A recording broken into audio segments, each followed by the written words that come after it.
आज चांद पे जाने के लिए पूरी दुनिया में एक्सपेरिमेंटल रेस लगी है।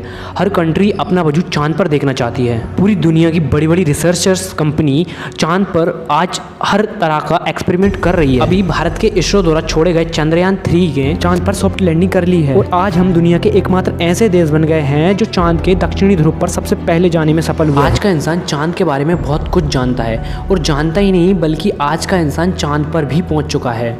उसने अपने कदम चांद पर भी रख दिए हैं। तो दोस्तों यहाँ पर सवाल ये उठता है कि आखिरकार सबसे पहले चांद को किसने नज़दीकी से देखा और सबसे पहले चांद को किसने एक्सप्लोर किया। तो चलिए वीडियो को स्टार्ट करते हैं और जानते हैं चांद के बारे में कुछ इंटरेस्टिंग। दोस्तों वैदिक काल से ही हमारे पूर्वज चांद के बारे में बहुत कुछ जानते थे। जब पुराने समय में घड़ी नहीं होती थी, कैलेंडर्स नहीं हुआ करते थे, तब उस समय मानव चांद तारों का इस्तेमाल करके ऋतुओं का पता लगाता था और वो चांद की मदद से कई सारी गणनाएं कर लिया करते थे। लेकिन अगर चांद को नजदीकी से देखने की बात की जाए तो ये कहानी जाती है गैलीलियो के समय, जिन्होंने अपने टेलीस्कोप की सहायता से चांद के बारे में बहुत कुछ बताया था। गैलीलियो ही वो पहले शख्स थे जिन्होंने बताया था कि चांद की जो सतह है वो स्मूथ नहीं है बल्कि खुरदुरी है, उसमें एक गड्ढे हैं। लेकिन गैलीलियो के पहले भी चांद के बारे में कोई जानता था, जिन्होंने चांद को नजदीकी से गैलीलियो के पहले देखा था। थॉमस हैरियट, जिन्होंने गैलीलियो के 4 महीने पहले एक चांद का चित्र बनाया था, वो भी टेलीस्कोप की सहायता से।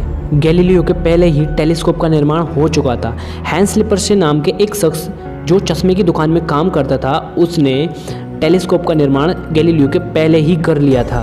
गैलीलियो स्पेस के बारे में बहुत कुछ जानना चाहते थे, लेकिन वो टेलीस्कोप के लिए लिपर्से के पास नहीं आ सकते थे क्योंकि उन्हें लिपर्से के पास पहुंचने के लिए बहुत लंबा ट्रैवल करना पड़ता। इसलिए गैलीलियो ने अपना खुद का टेलीस्कोप बनाने के बारे में सोचा और लगभग 1 साल बाद उन्होंने लिपर्से से भी एडवांस टेलीस्कोप बना लिया था और उसी की सहायता से उन्होंने स्पेस के बारे में बहुत कुछ बताया था।